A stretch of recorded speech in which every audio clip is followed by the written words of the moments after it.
начнем. Let's start going through this verse by verse in Hebrews 10. И мы таким образом пойдем по стих за стихом по Евреям 10 главе.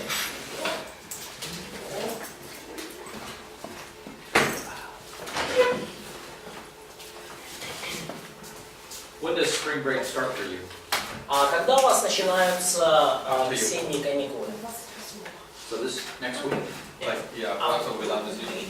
You done and they will go to break. Okay. Okay, so let's read Hebrews chapter 10. Итак, давайте прочитаем Евреям 10 главу.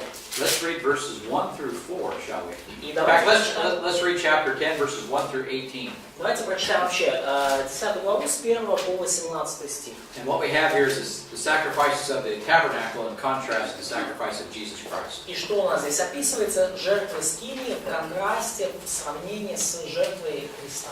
Now this is the whole problem in Hebrews.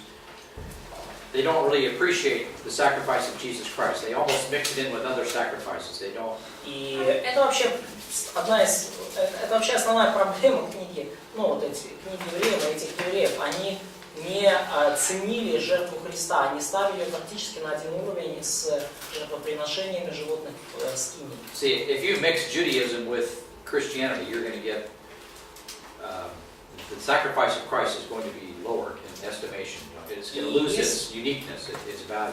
Если вы смешаете иудаизм с христианством, то жертва Христа, она сразу же, ну, скажем так, упадет в свои ценности. So that's why the author is talking about this whole discussion. И это вот то, о чем автор говорит во всех этих отрывках. Remember, the readers are drifting into a form of Judaism.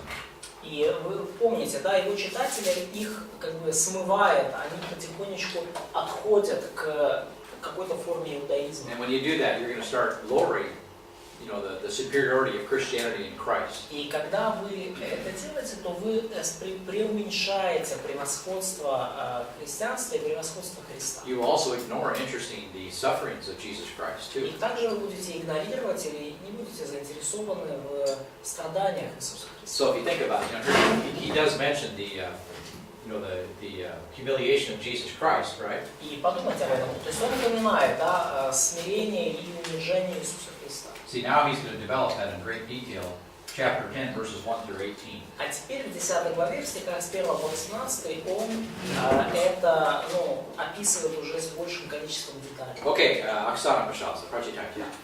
Оксана. Бо закон мав, що тільки день майбутнього добра, а не самий образ речей, тими самими жертвами, що завжди і щороку приносяться, не може ніколи досконалити тих, хто приступає. Інакше вони перестали приноситись, бо ті, хто служить, очищені раз, вже б не мали жодної свідомості гріхів. Але в них спомін про гріхи бувають щороку. Отож неможливо, щоб кров биків та козлів знімала гріхи. Тому, доходячи в світ, він говорить: жертви і приношення ти не схотів. So here's Psalm 40 being quoted. И Okay. вот это, да, Псалом 39, здесь цитируется, да? Жертви і приношення ти не схотів, але тіло мені приготував. Цілопалений жертви покутної ти не жадав. Тоді я сказав: Господи, з твоєї книжки про мене написано, щоб волю чинити Твою Боже. Він вище сказав, що жертви і приносу та цілопалені жертви покутної, які за законом приносяться, ти не жадав і собі не вподобав. Потім сказав: ось іду, щоб волю Твою чинити Боже. Відміняє він перше, щоб друге поставити. У цій волі ми освячені жертвоприношенням тіла Ісуса Христа один раз. І кожен священник щоденно стоїть служачи, і часто приносить жертви ті самі, що ніколи не можуть зняти гріхів. А він за гріхи світу приніс жертву один раз і назавжди, по Божій правиці зі світ. Далі чекаючи, аж боронілово будуть покладені за підніжками його ніг. Бо жертвоприношення одних досконало від тих, хто освячується. Святкуєш і Дух Святий нам, говорить: оце заповіт, що йому по цих днях встановлюю я з ним, говорить Господь. Закони свої я дам в їхні серця, і в їхніх думках напишу їх, а їхніх гріхів та несправедливостей їхніх я більше не згадаю, але їхнє відпущення там нема вже жертвоприношення за гріхи. Yeah, no more sacrifices for sins, right? То есть более нету жертв за грех, правильно? Okay, where's my eraser? И И где моя стирка? Где штучка, которая стирает доски? I'll check in another store. Да. Ну ладно. Погоди.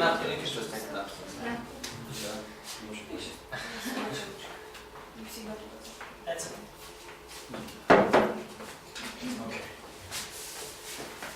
Now, in these first 18 verses, И 18. yeah, first 18 verses, И вот первые 18 стихов, he has 3 quotations from the Old Testament. он в них 3 раза цитирует Ветхий Завет. The first one is from Psalm 40, right? И первая цитата это 39. Yeah, okay, yes. Да, первый из них это Псалом 39. Where sacrifice, obedience is better than sacrifice. О том, что послушание лучше жертвы. And then another one that's quoted is going to be Psalm 110. И следующая цитата это Псалом 109. And then finally we have Jeremiah 31. И в конце у нас Иеремия 31 глава, Where it talks about the new covenant. когда он говорит о Новом Завете. So if you think about the thought of Hebrews 10, where are we going with this? He's quoting 3 different passages. И когда мы думаем о развитии мысли в Евреям 10 главе, то мы видим, что он цитирует 3 ветхозаветных отрывка. First emphasis is that obedience is better than sacrifice. Первый акцент здесь в том, что послушание лучше жертвы. Psalm 110 speaks of Jesus' ascension to heaven, right? He sat down. Псалом 109 говорит о вознесении Христа на небесах, о том, как Христос воссел на небесах. Вознесение, right? Да, Вознесение. вознесение. And then we have obedience. Послушание. Послушание is better. Жертва. Лучше, Чем жертва. жертвы. Был, да. Sacrifices. Yeah, sacrifices. And then Jeremiah 31, we have the Иеремия 31. new covenant, right? Новый Завет. So we have forgiveness of sins, right? Прощение грехов в нем.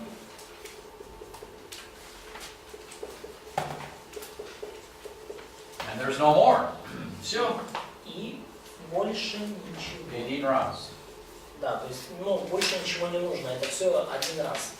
So what we're going to do, we're going to make connections between all these quotations here and these И что chapter 10, 1 through 18. нужно сделать? Нам нужно провести связь между вот этими 3 цитатами из Ветхого Завета в главе 10. So how do we get from here to here? То есть, как мы переходим отсюда к этому, от этого к этому?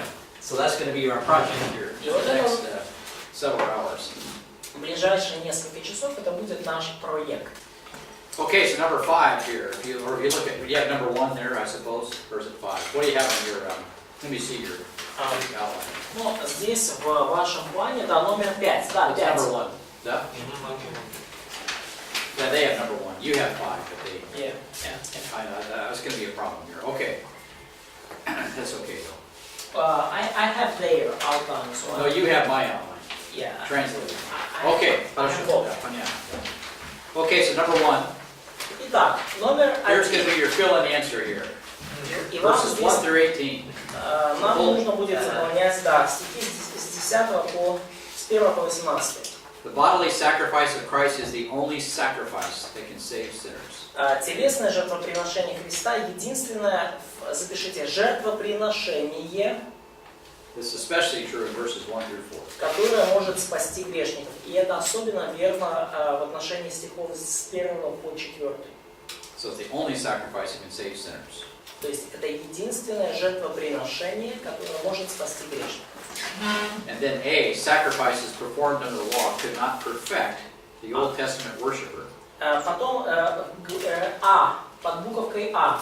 Жертвоприношения, совершаемые под законом, не могли, записывайте, сделать совершенными ветхозаветного поклоняющихся. We'll take a look at those verses shortly. И мы кратко потом рассмотрим стихи, которые тут идут.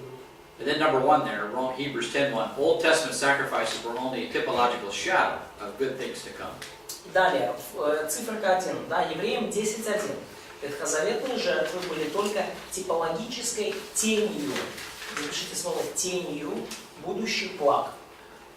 So yeah, they're just like a shadow. It's not the real thing.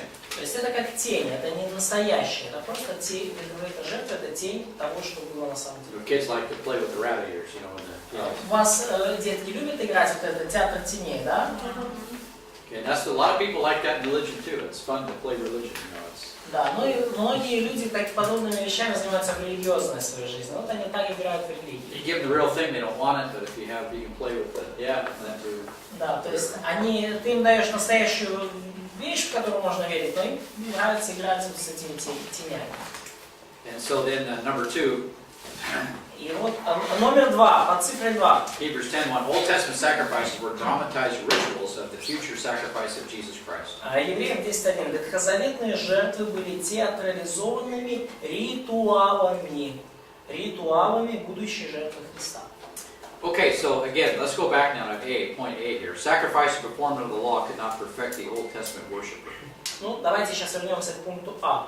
Жертвоприношения, совершаемые под законом, не могли сделать совершенным ветхозаветного поклоняющегося. Oksana already read chapter 10, verses 1 through 18, so let's turn to Psalm 50. Оксана уже прочитала 10 главу с 1 по 18, и теперь давайте откроем Псалом 49. So let's turn to Psalm chapter 50. Давайте откроем Псалом 49. And I hope we'll start at verse 7. Let's check it out here. И надеюсь, что мы там начнем с 7 стиха. By the way, if you see any mistakes, mark them. 49:7. If you see any mistakes, please mark them and we'll try to correct them. Если вы видите какие-то ошибки здесь, то вы помечайте их, пожалуйста, на их экране в будущем. Hear all my people. Хорошо, good, yeah. So Да. let's start at verse 7. 49 глава, 49, прошу прощения, Псалом, с 7 стиха. And Galia, would you start at verse 7? I may stop you. Галя, начни, пожалуйста, с 7 стиха, я тебя где-то, может, остановлю.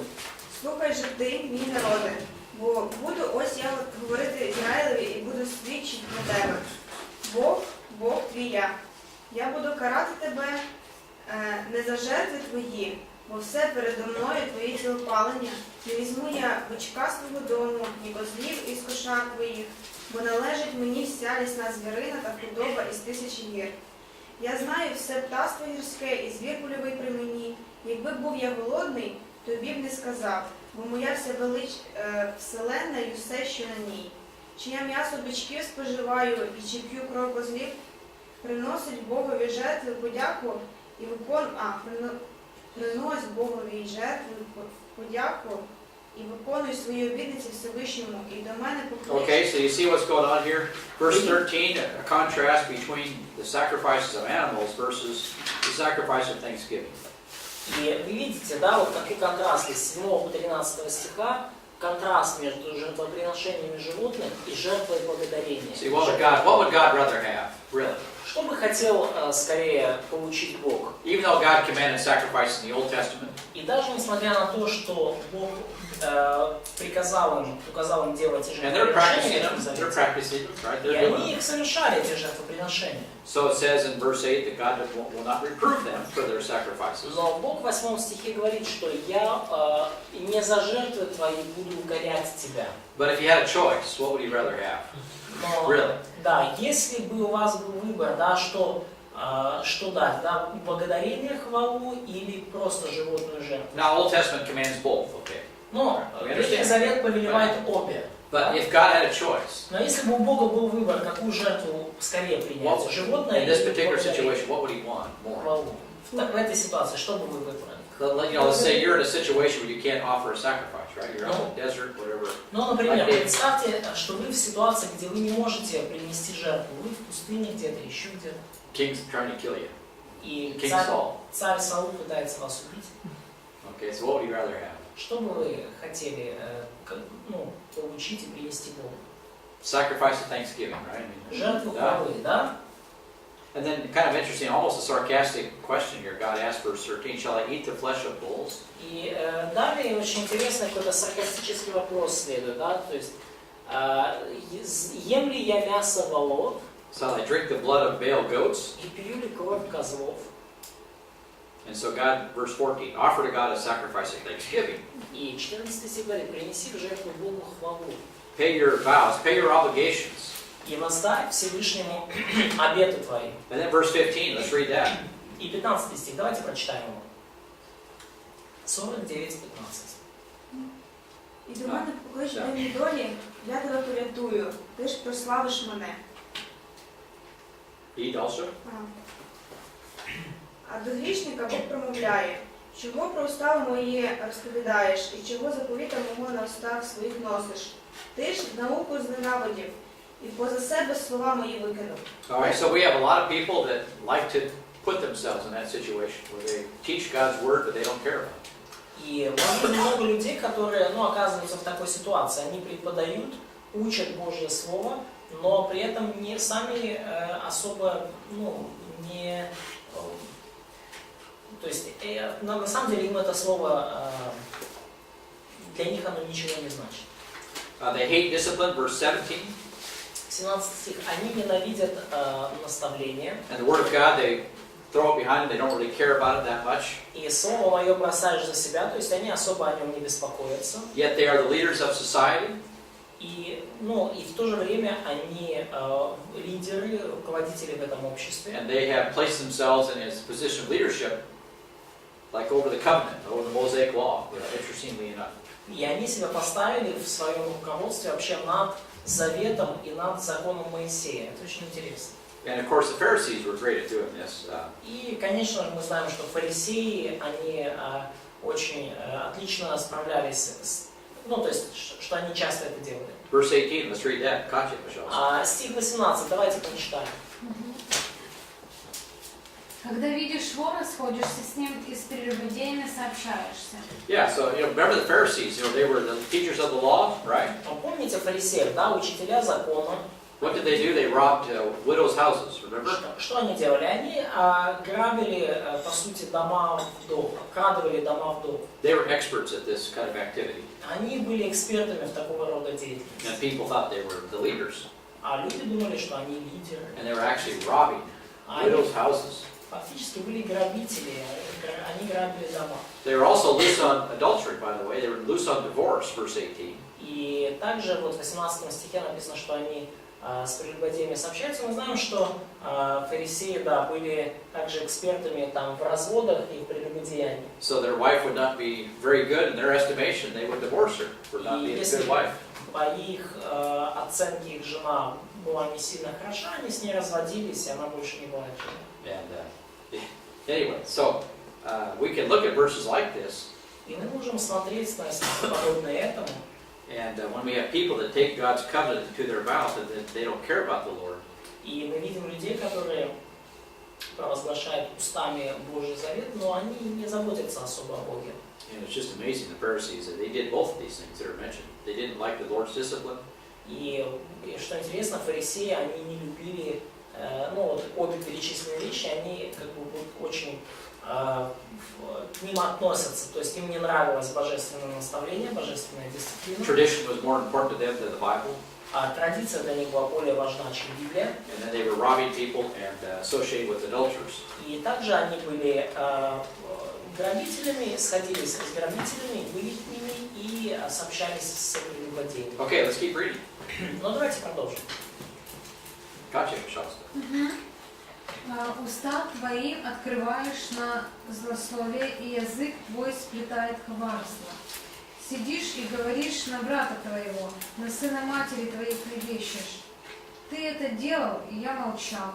Ты подумал, что я такой же, как ты, изобличу тебя и представлю пред глаза твои грехи твои. Yeah, they assumed that God was like themselves. То есть они предполагали, что Бог такой же, как они сами. We all do that. И мы все это делаем.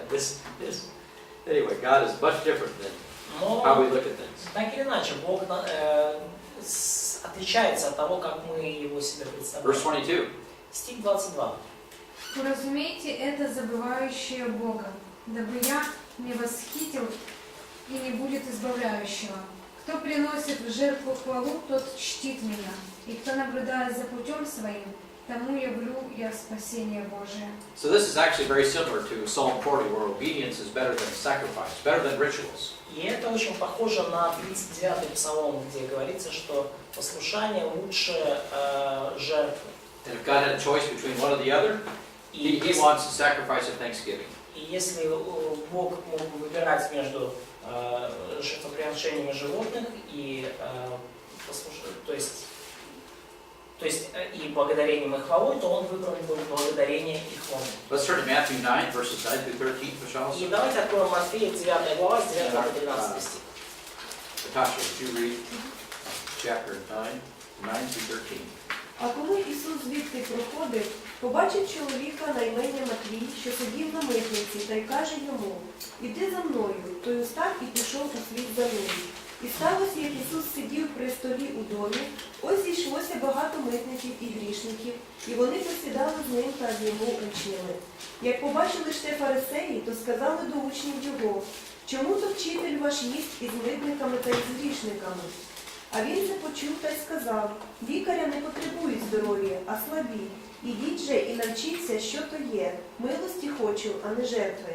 Бо я не прийшов кликати праведних, але грішників до покаяння». All right, so here Jesus quotes this passage to the Pharisees, right? Psalm 40.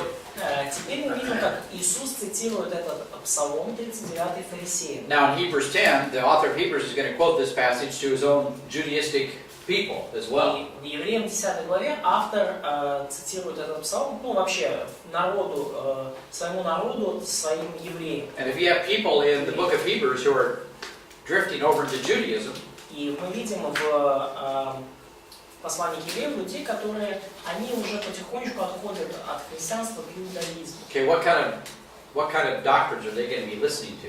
И какого See, what kind of men are they going to be listening to? какого рода людей, какого рода врачей они слушали при этом?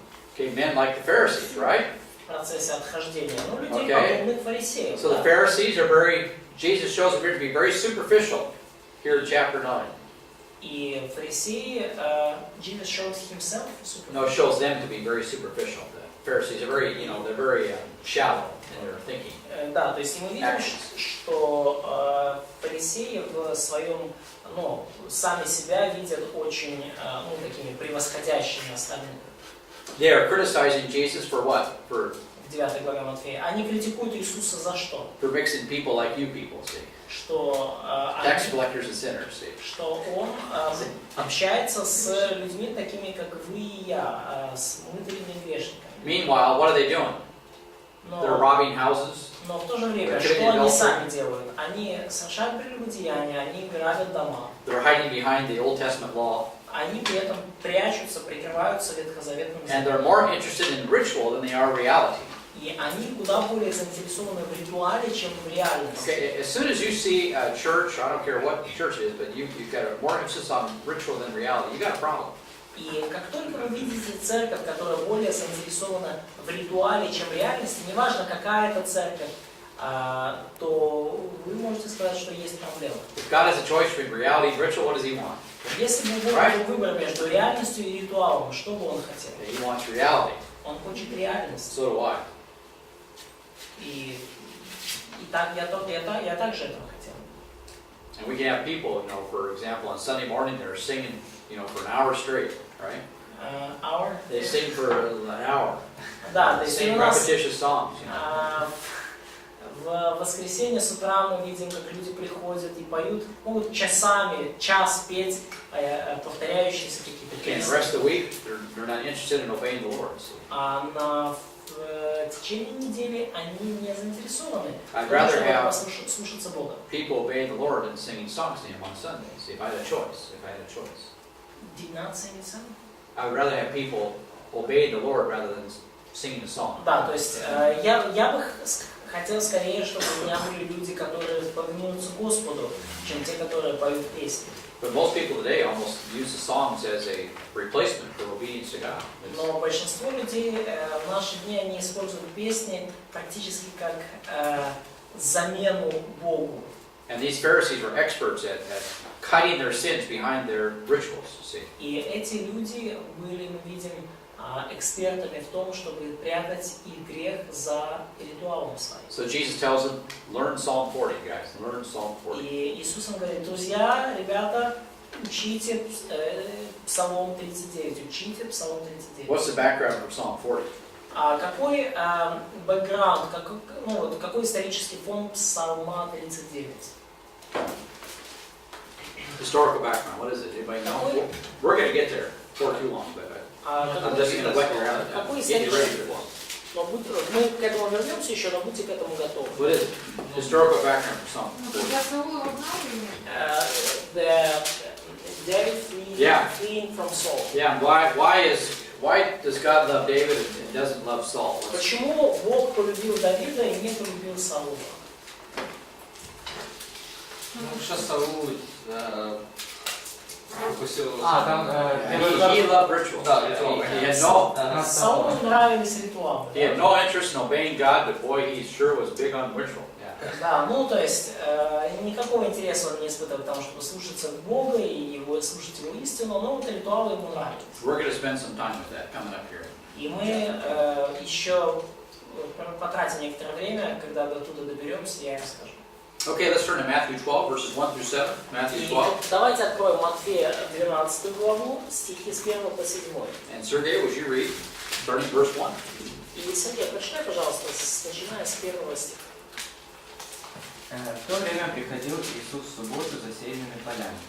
Ученики же его проголодались и начали срывать колосья и лист. Фарисеи, увидев это, сказали ему: вот ученики переделают, чего не должны делать в субботу.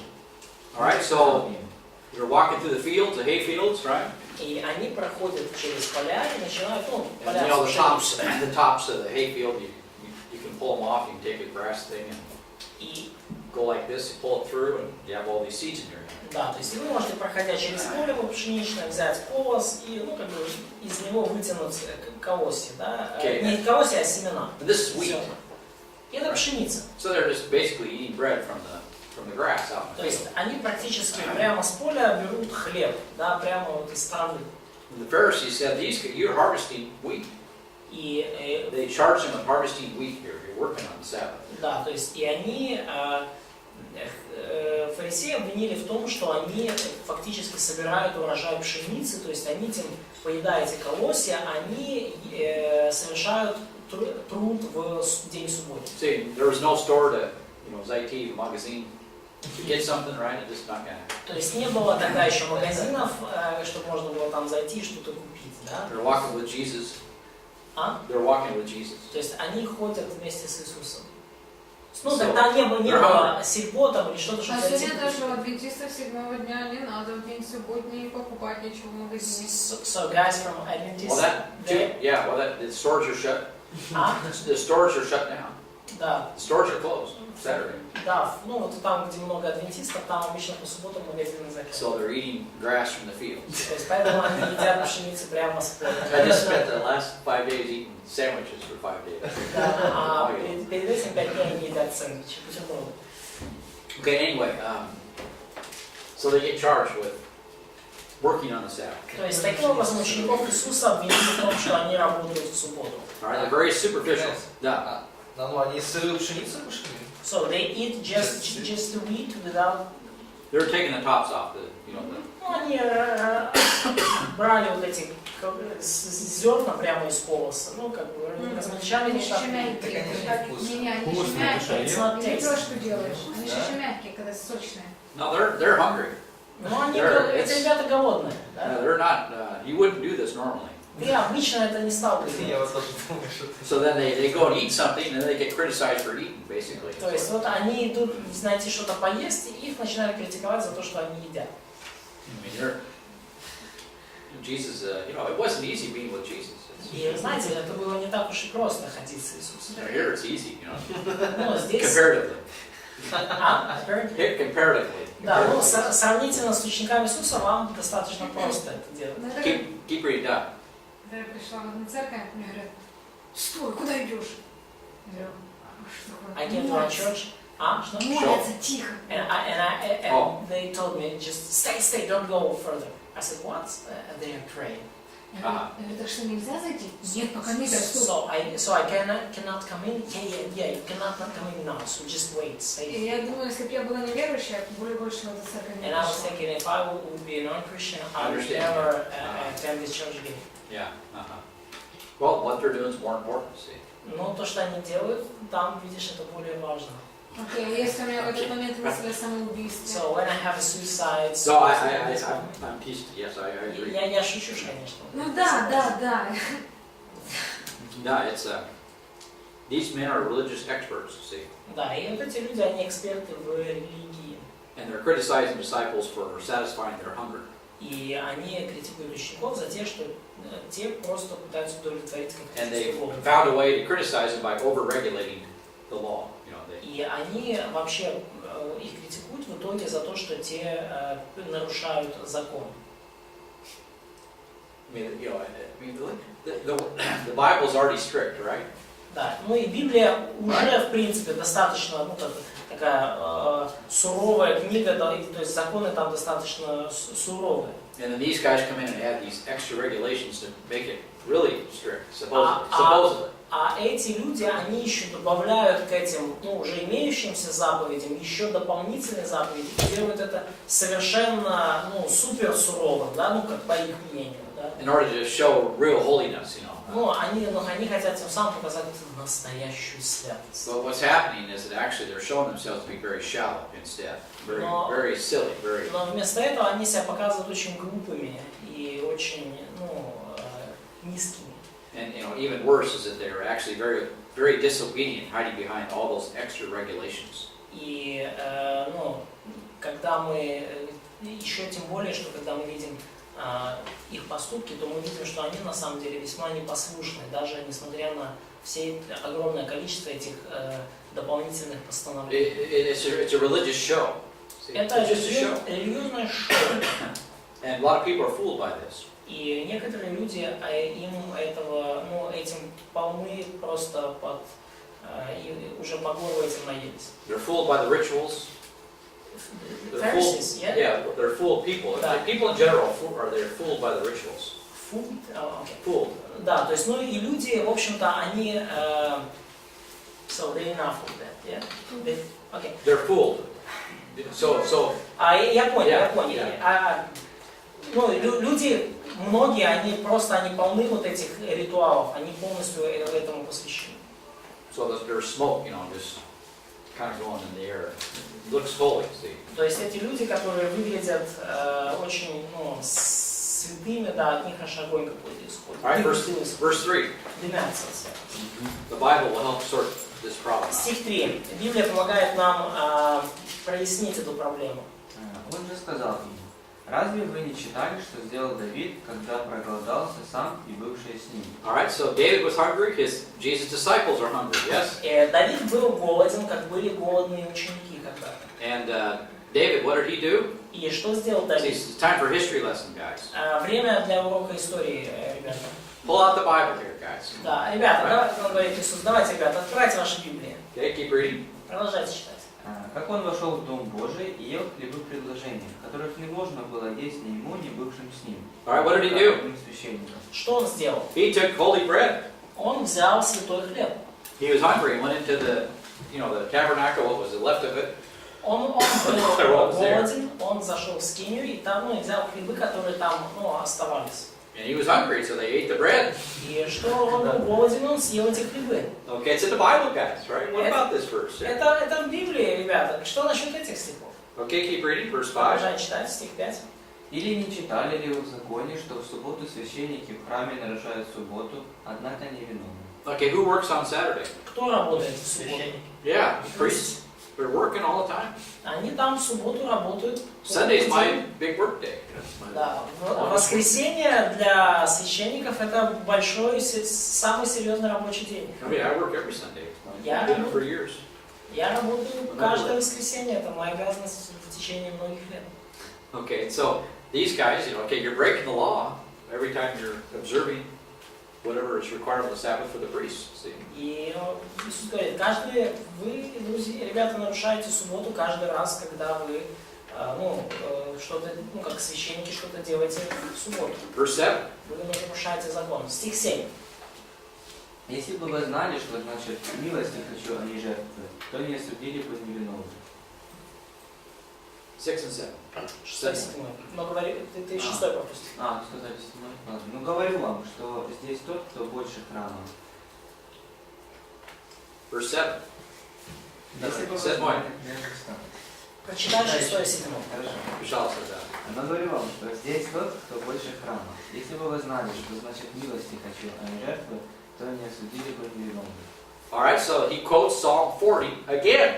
И Okay? он снова, Иисус цитирует Псалом He 39. just quoted Psalm 40 in chapter 9, and does it again here in chapter 12. И он цитировал Псалом в 9 главе Матфея, и теперь он снова цитирует его в 12. The author of Hebrews quotes what psalm? Again, Psalm 40. See? И какой Псалом цитирует автор послания к Евреям? Также Псалом 39. And so at this time in Judaism, people don't understand this psalm. И мы видим, что в то время в иудаизме люди не понимали этого псалма. And probably not even today either, but that's И, another скорее question. всего, сегодня они тоже его не понимают, но это уже другой вопрос. So this is something that Jesus emphasized. It was something that the Pharisees did not understand. И это нечто, что подчеркивал постоянно Иисус, на чем он делал акцент, и то, чего не понимали фарисеи. And Jesus declares his disciples innocent of the charge. И Иисус таким образом провозглашает своих учеников невиновными в том, в чем их обвиняют. David was hungry, he got bread. Давид был голоден, и он взял хлеб. And the priests, they break the Sabbath every Sabbath. А священник каждую субботу эту субботу нарушает. Someone greater than temples here, that's me.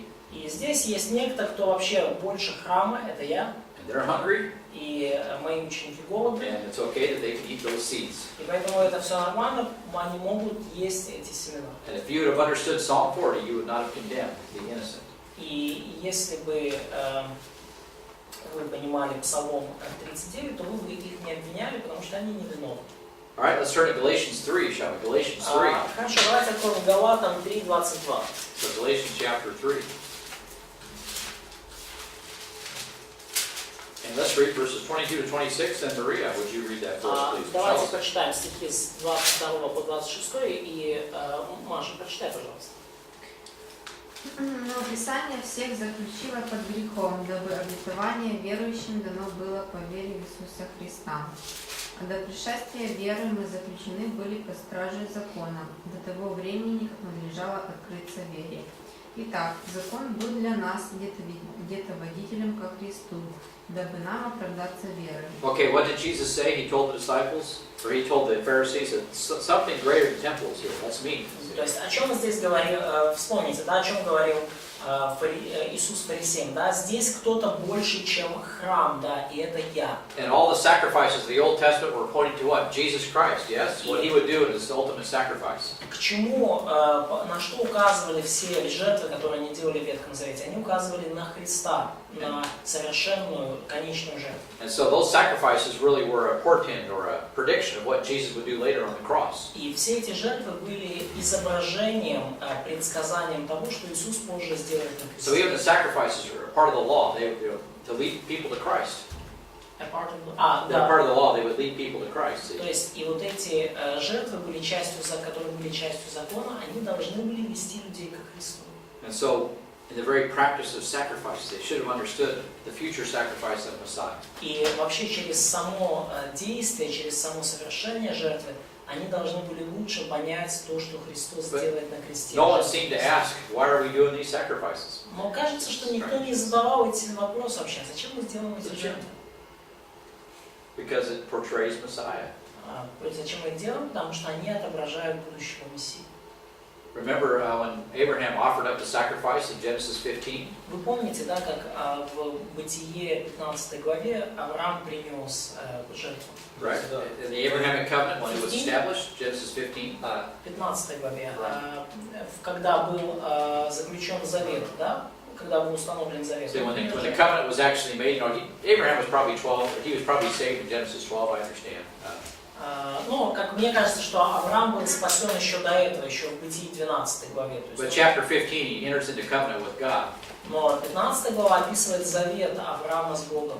And he offers a sacrifice, remember? И Right? при этом Авраам приносит жертву. But then God put Abraham to sleep. Но Бог наводит на Авраама сон. And who walked through the sacrifice? И кто проходит через жертву? Normally, yeah, so God, but who specifically? What does the text say? Что текст говорит? Actually, there's two things mentioned, but I'm just going to focus on one. Ну, там еще упомянуто, но я хотел просто сейчас фокусироваться на одном. Кто про... So, who is coming through the sacrifice? Yeah, who went through the sacrifices? Кто проходит? Go on. Okay, who is the fire? А кто огонь? Бог. God. Okay, but I want something more specific than God. I mean, Конкретнее. come on. Yes, Christ. Yes, Jesus Christ. Now, who was the fire that talked to Moses, right? The burning bush, right? Да, кто был огнем, говорящим с Моисеем? Кто был горящим? Yeah, Yahweh, right? I am that I am. Яхве, да, я есть, кто я есть. And we know that Shekinah glory is Jesus. И мы знаем, что Шехина слава это Иисус. So before the Shekinah glory appeared to Moses, И потому до того, как слава Шехина явилась Моисею, it appeared to Abraham when this sacrifice was offered. она явилась Аврааму при заключении вот этой жертвы. So even the text of Genesis 15 is a picture of Jesus being crucified. И Even in Genesis 15. даже в Бытие 15 мы видим уже картину, образ распятого So Христа. the fire goes in between the sacrificial parts alone in Jesus himself. Огонь проходит между частями от жертвенных животных один, и это Христос. And so again, the whole point of sacrifices leads us to Christ. И потому вообще все эти жертвы, они направляют, они должны нам указывать на Христа. And these were things that people didn't understand, strangely enough. Это те вещи, которые люди не понимают, это для них слишком странно. And some people still don't know. И некоторые люди, они до сих пор этого не знают. Let's turn to Hebrews 9, verses 11 through 13. Давайте вернемся к Евреям, к 9 главе, verses 11 through 13, please. стихи с 11 по 13. 11 through 14. С 11 по 13 стих. And Vitalik, пожалуйста. Но когда Христос пришел как первосвященник явившихся благ, Он вошел в более великую и совершенную скинию, построенную не руками людей, то есть не принадлежащую к этому миру. Он вошел туда не с кровью козлов и теля, нет. Он вошел в самое святое раз и навсегда со своей собственной кровью, приобретя для людей вечное искупление. Ведь если кропление кровью козлов и быков, а также пепел, сожженный молодой коровы, освящает оскверненных, делая их ритуально чистыми, то до 13-го, Да, 14 тоже. 14, то насколько же лучше кровь Христа, который в силе вечного Духа принес самого себя как беспорочную жертву Богу, очистит нашу совесть, запятнанную делами, которые ведут к смерти. So Jesus is here compared as, the high priest of good things to come. И здесь Иисус показан, то есть есть сравнение, и Иисус показан как лучший и больший первосвященник, который ведет. And he entered into heaven, not the tabernacle. И Иисус, как первосвященник, вошел не в земную скинию, он вошел на небеса. And he didn't offer any animal sacrifices to get to heaven. He offered himself. И он для того, чтобы зайти туда на небеса, он не приносил жертвы животных. So we have this movement of sacrifices going to center into Jesus Christ. И мы видим таким образом, что все вот эти жертвы животные, они указывали, они направляли нас к Христу. Okay, so let's go back to our text here now in our outline. Let's go to number 3. И давайте сейчас вернемся снова к нашему плану курса, к нашему конспекту, и посмотрим на пункт 3. So the ineffectiveness of Old Testament ritual sacrifices to save or sanctify is shown by their constant repetition. Неэффективность ветхозаветных ритуальных жертвоприношений для спасения или освящения показана их постоянным, и здесь слово повторением. So the very fact you have to repeat these sacrifices shows how inadequate they are. И сам факт того, что вам нужно повторять эти жертвы, показывает, насколько они несовершенны и неэффективны. Even the Day of Atonement is repeated every year, right? Даже вот День примирения, он повторялся. Очищение. Чего?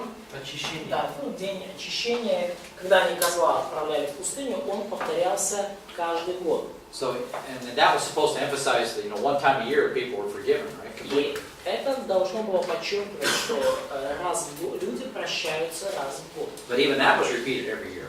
Но даже это повторялось каждый год. So the first point, verse 1, repetitive ritual sacrifices could offer neither perfection nor intimate fellowship with God within the Holy of Holies. И пункт И здесь, да, повторяющиеся ритуальные жертвоприношения не могли приложить ни совершенства, ни близкого общения. Общения с Богом внутри Святого Святых. What verse 1 says, the law, it's only a shadow of good things to come, not the form, can never take away sin. Разве это не то, о чем здесь говорится в 9 chapter 9:8. No, chapter 10:1, right? Да, разве это не то, о чем говорится в 10:1, да, что Let's read verse 1, пожалуйста. закон Оксана, имеет... let's reread it. Пожалуйста, прочитайте еще раз. 10 глава, 1 стих, пожалуйста, еще Що раз. закон, мавши тільки тінь майбутнього добра, а не самий образ речей, тими самими жертвами, що завжди щороку приноситься. Yeah, so, да, все. So the law is only a shadow of good things to come. It's just a И shadow. закон это просто тень того блага, того блага, которое придет. The law that commanded sacrifices, that was just a picture of future reality.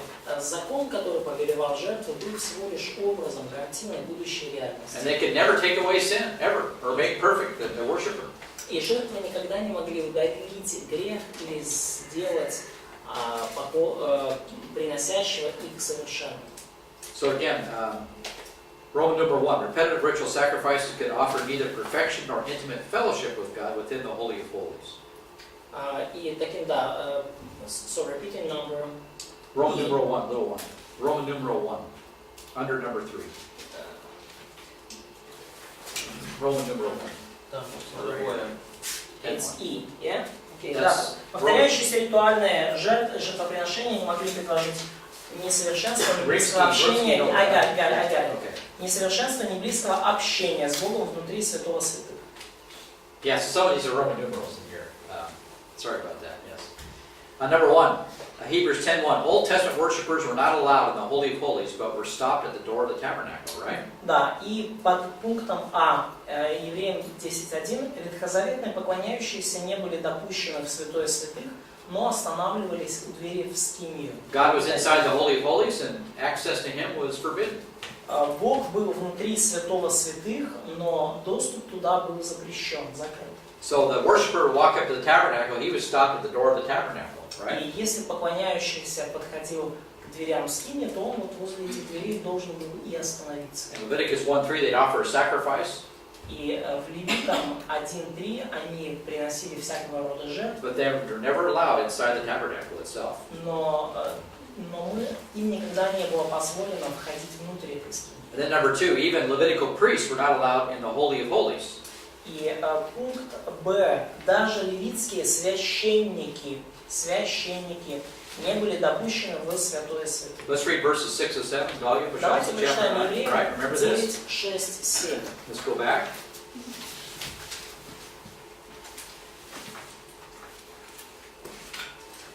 При такому ж урядженні до першої скині входили завжди священники, правлячи служби Богові. А до другої раз на рік сам первосвященник, не без крови, яку він приносить за себе і за людські провини. Yeah, so he offers it once a year, and so we have a barrier even with the Levitical priests. То есть мы видим, что он приносит эту жертву раз в год, и таким образом мы видим, что ограничения есть даже для левитского священства. See, this is all a indication of the fact that the Old Testament law has its limitations. И это таким образом доказательство и свидетельство того, что ветхозаветный закон, он устанавливает такие вот ограничения. And if you have people who want to go back to the Old Testament law of Judaism, what's going to happen to them? И вот люди, которые они хотят вернуться к ветхозаветному закону, к иудаизму, что случается с They're ними? going to go back to things which greatly restrict and limit them. И они вернутся к вещам, которые по сути ограничивают их и и ставят для них барьеры. So number 2, the filled word is priests, Levitical priests. Да, потому в пункте Б слово священники нужно дописать, поставить там, где пробел. Then number 3, Hebrews 10:1, even the high priest was allowed inside the Holy of Holies on the Day of Atonement only once a year. И пункт С, Евреям 10:1, даже первосвященник был допущен внутрь святого святых только раз в году на день очищения. And we see this especially in Leviticus 16, that's the historical background for the Day of Atonement. И мы видим это в Левитам 16 главе, это исторический фон для Дня очищения. Okay, let's read chapter 10, verse 2 now. 10, verse 2. И давайте прочитаем сейчас Евреям 10 главу, 2 стих. Иначе перестали бы приносить их, потому что приносящие жертву, быв очищены однажды, не имели бы никакого Сознание грехов. Yeah, so look at it. The very fact that they're repeating these sacrifices over and over again, well, what's going on here? И тот факт, что жертвы нужно приносить снова и снова, он уже как бы вызывает вопрос вообще, что тут происходит. Basically, these are reminders of sin. Sacrifices are reminders of sin. They don't take away sin. They remind you of it. То есть, по сути, эти жертвы, они не удаляют грех, они только напоминают вам постоянно о ваших грехах. And so number 2 here, after ritual sacrifice is offered, another one was soon to be offered again. И потому номер 2 здесь, да, римская 2, что после того, как ритуальное жертвоприношение было принесено, вскоре опять нужно было приносить другое. And so the very fact that they have to be repeated shows how inadequate they are. И сам факт, что эти жертвы надо было повторять, показывает, насколько они были неэффективны. You know, remodeling is a way of life here, you know, in Ukraine, right? Remodeling, ремонт. Да, ремонт, да, ремонтирование здесь, я так понял, это постоянная практика, да, постоянные обычаи в Украине. As soon as you build it, within a matter of, it's falling apart as soon as you build it. То есть что-то, то есть вещи или квартира или что-то там начинает разваливаться на части с момента, как вы ее купили. My brother-in-law refuses to buy a new car anymore. Мой сводный брат, он отказывается покупать сейчас новые машины. As soon as you drive that car off the parking lot, as soon as you drive it off the Как только машина покидает двери, как только машина покидает территорию автосалона, you've lost $5,000. вы теряете $5000. So, you know, it's everything in life is just it's got to be remodeled. I mean, it's all running down, including the sacrifices. Все в этой жизни оно подлежит ремонту, и все в этой жизни со временем портится, разваливается. Это то же самое с жертвами. Clean your kitchen every day. Например, вам нужно свою кухню убирать, на кухне убирать каждый день, да? At least I hope you do. At least I hope so. Я, по крайней мере, надеюсь, что вы это делаете. I do. That's my job at home. Да, я этим занимаюсь. Это моя работа в доме, кухня. Каждый день? Every day. Get the kids out.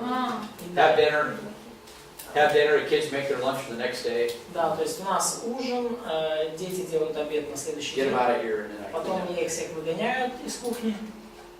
Sweep the floor. Подметаю пол. It's got to be done every day.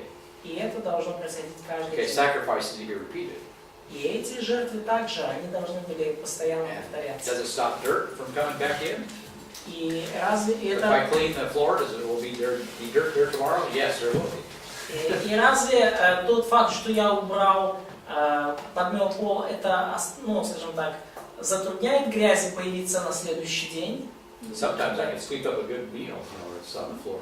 You can get a good meal, another meal out of what's on the floor. Еще еда. Ага, да. Иногда с пола приходится, да, еду подметать и так далее.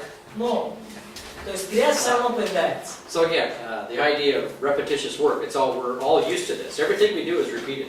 И вот эта идея повторяющегося какого-то труда, это вот та, которая здесь заложена. Все, что мы делаем, оно You're here повторяется. every day. It's really getting to be old.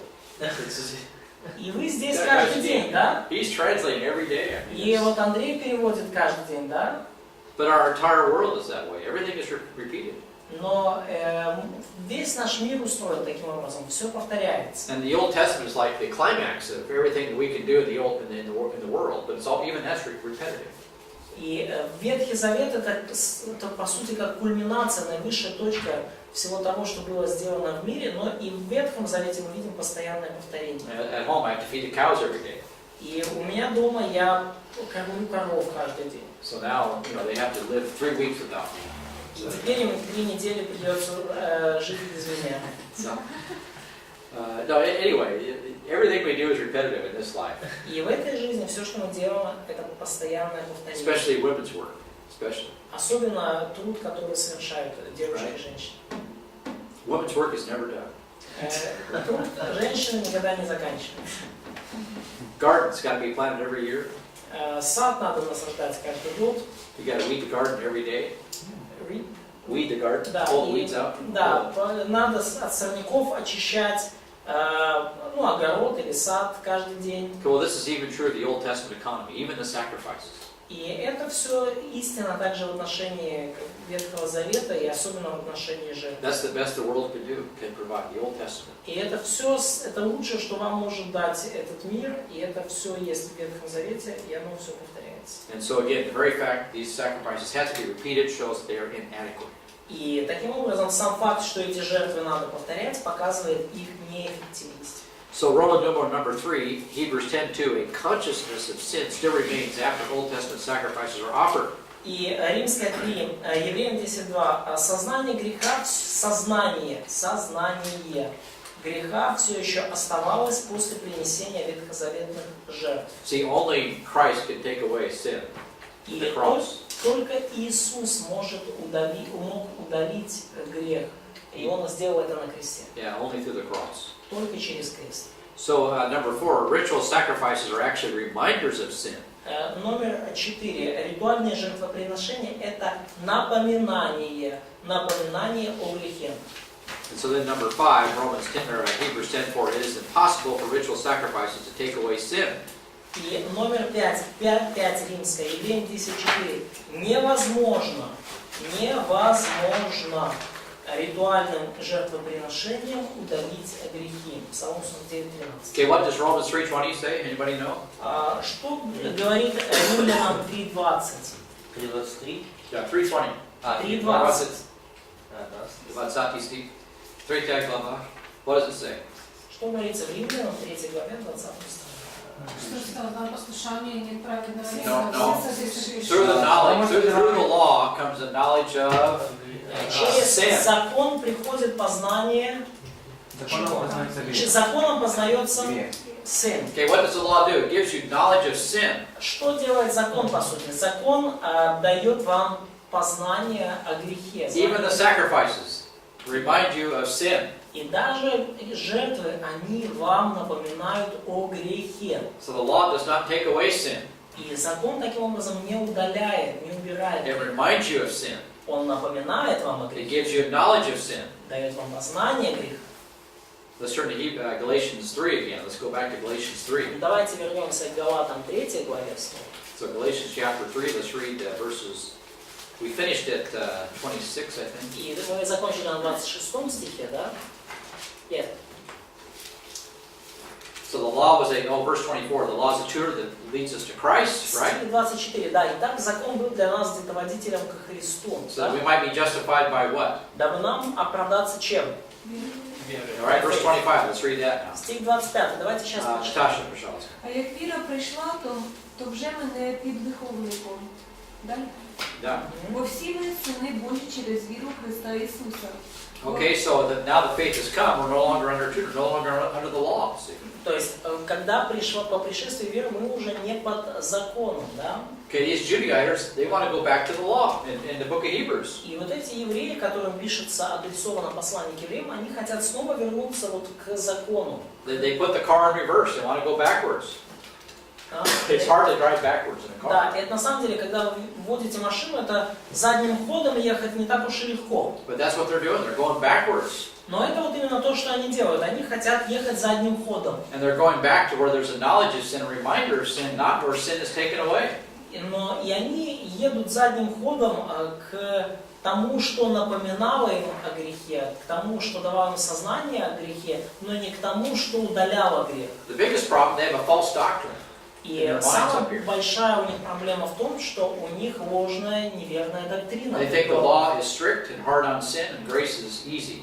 Они думают, что закон, он суров и жесток по отношению к греху, а благодать это такое что-то легенькое. That's a false doctrine. И это ложная доктрина. Most Christians, I mean, have that idea in their minds. И у большинства христиан в головах, я так понял, такая вот, как мне кажется, именно такая идея. And so they never teach grace to get people out of their sins. И потому It's more law. они никогда не преподают благодать, чтобы с целью, чтобы люди избавились от грехов. Они для этой цели используют закон. Okay, what does the author of Hebrews teach them to overcome their sins? И чему учит автор послания к евреям свою аудиторию, чтобы преодолеть грех?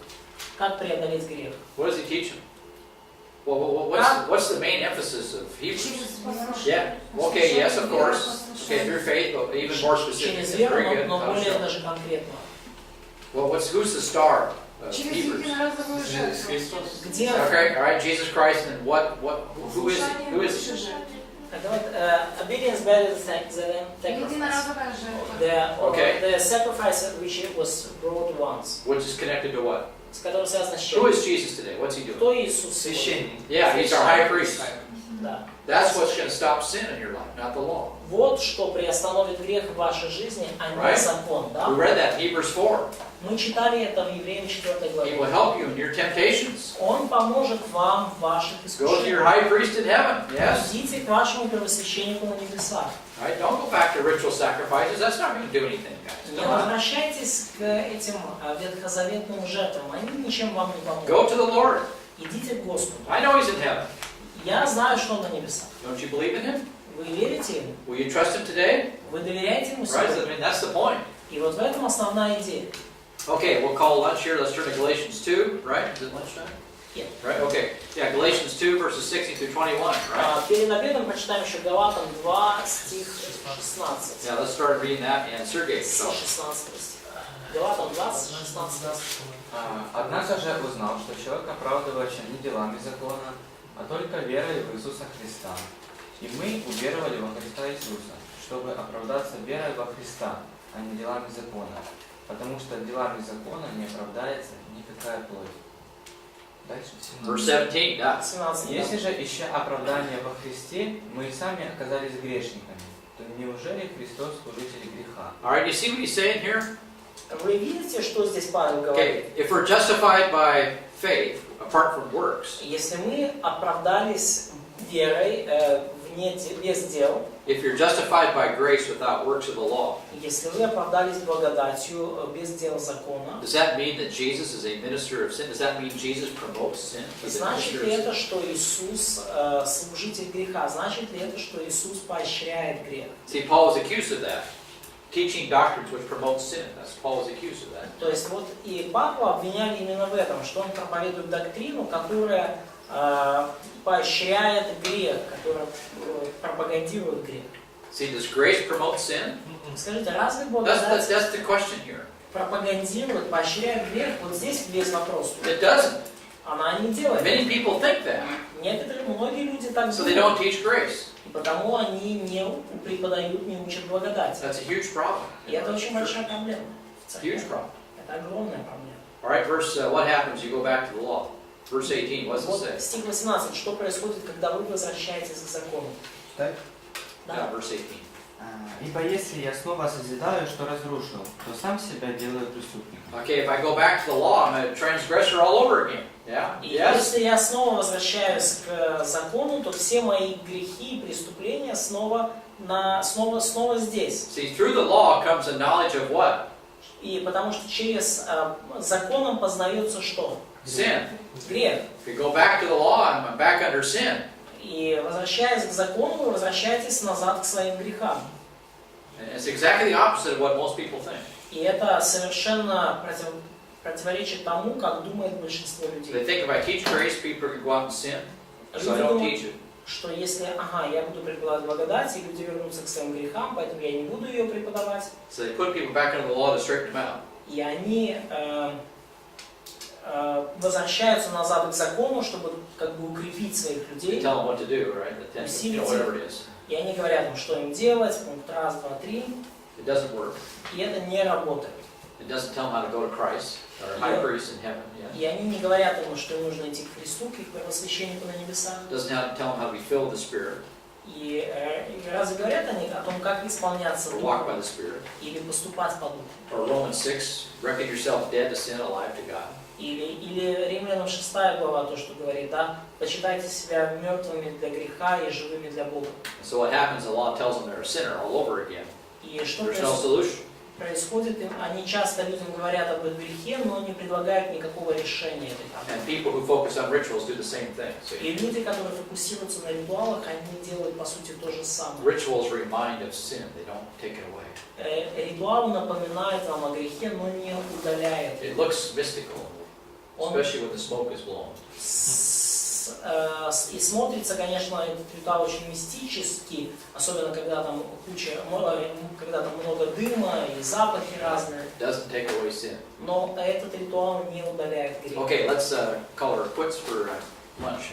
Да, for lunch. Okay, да, значит, давайте сейчас приостановимся, пока на обед. So let's take a break Сделаем перерыв. and